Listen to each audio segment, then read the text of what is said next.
Sobat Legal Access, banyak subscriber channel Legal Access ini yang bertanya ke kami tentang bagaimana caranya mendirikan sebuah perusahaan, khususnya perusahaan berbadan hukum PT atau perseroan terbatas. Meskipun di video-video sebelumnya kami sudah memberikan penjelasan tentang bagaimana caranya mendirikan perusahaan PT. Tapi mungkin karena belum lengkap, so kita akan membahasnya. Kita akan membahas tentang bagaimana cara mendirikan sebuah perusahaan PT, khususnya bagi Anda pengusaha yang mungkin belum berpengalaman dalam mendirikan PT, atau Anda pengusaha UMKM yang ingin meningkatkan skala bisnisnya dengan cara mendirikan perusahaan. Kita akan membahasnya di video ini.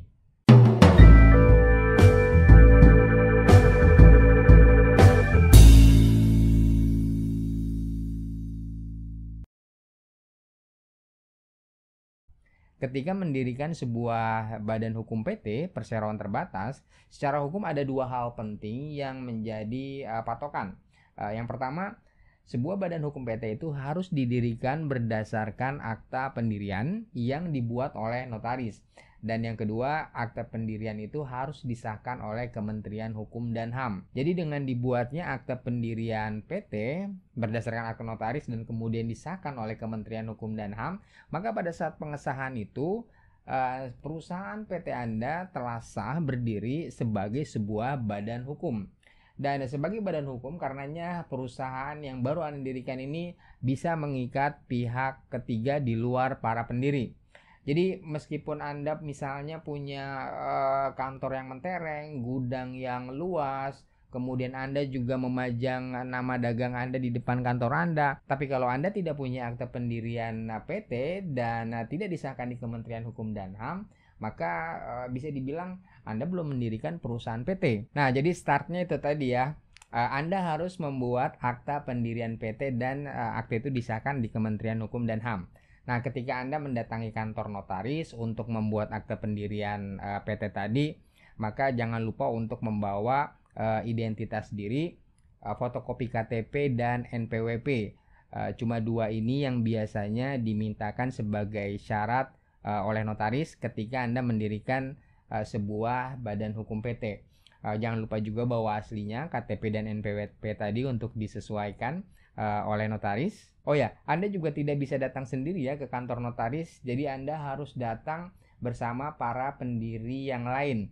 Karena sebuah badan hukum PT itu tidak bisa didirikan oleh hanya satu orang, dia harus didirikan oleh minimal 2 orang. Karena sesuai Undang-Undang PT, Undang-Undang Nomor 40 Tahun 2007, sebuah PT adalah sebuah perjanjian. Dan sebagai sebuah perjanjian tentunya sebuah PT tidak bisa didirikan oleh hanya satu orang saja, dia harus didirikan oleh minimal 2 orang. Jadi kedua orang inilah nanti yang datang ke kantor notaris membuatkan akta pendiriannya dengan membawa identitas diri tadi, KTP dan NPWP. Sebelum mendatangi kantor notaris, para pendiri ini harus menyepakati dan menentukan beberapa hal dulu. Beberapa hal itu antara lain misalnya nama dari PT yang akan didirikan, lalu berapa besarnya modal, baik itu modal dasar, modal ditempatkan, dan modal disetor. Kemudian siapa saja yang menjadi direksi dan komisaris. Nah, poin-poin ini harus disepakati dulu oleh para pendiri sebelum mendatangi kantor notaris. Karena nanti notaris akan menanyakan hal itu dan memasukkannya ke dalam akta pendirian yang akan dibuat. Oh ya, kalau terkait modal dasar untuk mendirikan PT, kalau kita mengacu pada Undang-Undang PT, Undang-Undang Nomor 40 Tahun 2007, maka di sana ditentukan bahwa modal dasar pendirian sebuah PT itu minimal 50 juta rupiah. Dan dari modal dasar itu 25%-nya atau sekitar minimal 12,5 juta itu harus sudah ditempatkan dan disetor penuh. Ini ketentuan umumnya menurut Undang-Undang PT. Akan tetapi sejak tahun 2016, modal dasar itu tidak ditentukan nilai minimalnya.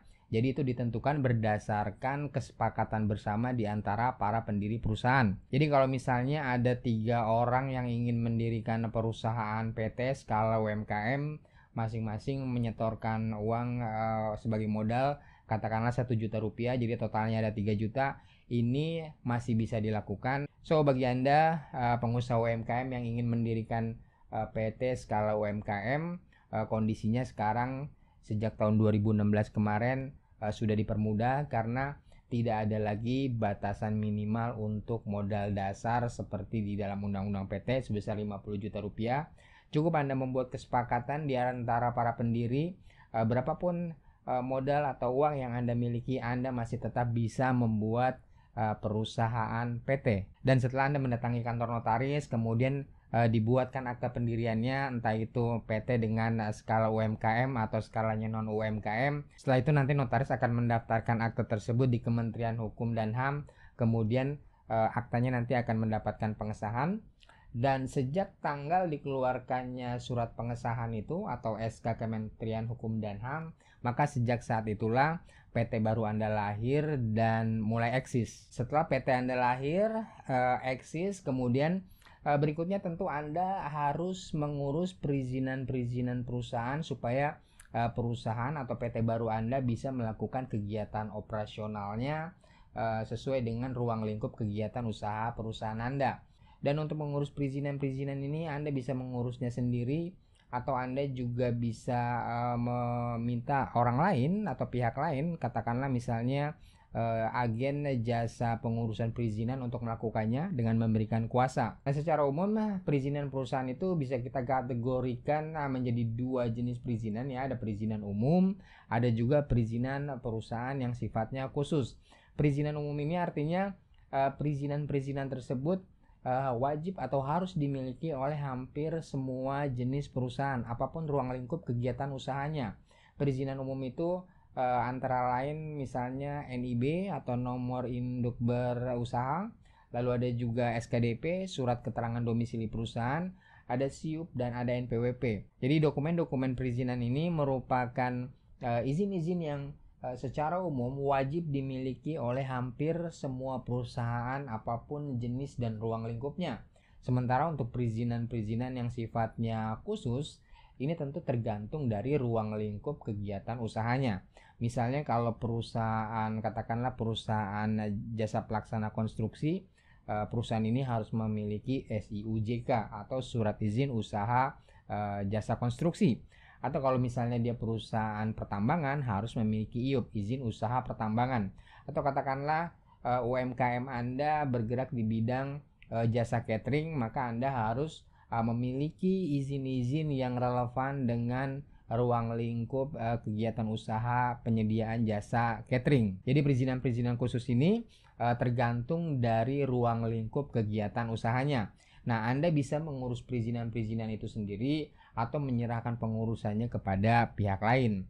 Kalau untuk perizinan-perizinan yang sifatnya umum, NIB, SKDP, SIUP, dan NPWP, biasanya ini bisa juga diurus kalian oleh notaris ketika Anda membuat akta pendirian PT Anda. Nah, sekarang berapa besarnya biaya yang diperlukan untuk membuat akta pendirian dan mengurus perizinan-perizinan PT tadi? Nah, secara umum ini tidak ada ketentuannya, jadi tergantung dari notaris yang membuat akte dan mengurus perizinan itu. Nah, tapi sebagai gambaran aja, biasanya di dalam praktek notaris membagi perusahaan ini dalam 3 kategori. Ada perusahaan kecil, menengah, dan besar. Kalau perusahaan kecil biasanya ini di dalam prakteknya ya, itu range-nya antara 5 sampai 7 juta. Kalau untuk perusahaan menengah itu antara 7 sampai 10 juta, dan untuk perusahaan besar itu antara 10 sampai 15 juta rupiah. Dalam prakteknya gambarannya kira-kira seperti itu. Tapi ini relatif, tidak ada ketentuannya, dan antara notaris yang satu dengan notaris yang lain tentunya bisa berbeda. Bisa lebih rendah, bisa juga lebih tinggi. Akan tetapi khusus bagi UMKM sejak tahun 2018 ini sudah ada ketentuannya. Jadi sejak tahun 2018, sejak diterbitkannya Peraturan Menteri Hukum dan HAM nomor 8 tahun 2018, komponen dan besarnya biaya jasa pendirian PT terbagi dalam 3 golongan. Untuk UMKM yang modal dasarnya maksimal 25 juta rupiah, biayanya sebesar 1.030.000 rupiah. Dan untuk UMKM yang modal dasarnya antara 25 juta sampai 500 juta rupiah, ini biaya jasanya sebesar 3.030.000 rupiah. Sedangkan untuk UMKM yang modal dasarnya antara 500 juta rupiah sampai 1 miliar rupiah, biaya jasanya sebesar Rp5.030.000. Nah, biaya jasa ini terdiri dari komponen persetujuan nama PT, pengesahan badan hukum di Kementerian Hukum dan HAM, dan biaya jasa notaris dan pengumuman dalam Berita Negara Republik Indonesia. Jadi biaya jasa ini tidak termasuk pengurusan untuk perizinan umum. Nah, demikian Sobat Legal Access, informasi singkat mengenai cara mendirikan PT, khususnya bagi pengusaha kecil dan UMKM ini kami sampaikan. Jadi untuk mendirikan PT, khususnya bagi UMKM, Anda tinggal mendatangi kantor notaris, dan mungkin lebih efisien kalau Anda juga misalnya mengambil paket sekalian pembuatan akte pendiriannya, pengurusan pengesahan Kementerian Hukumnya, dan perizinan umumnya. Semoga informasi tadi bermanfaat dan berguna bagi Anda ya dalam mendirikan perusahaan Anda. Salam.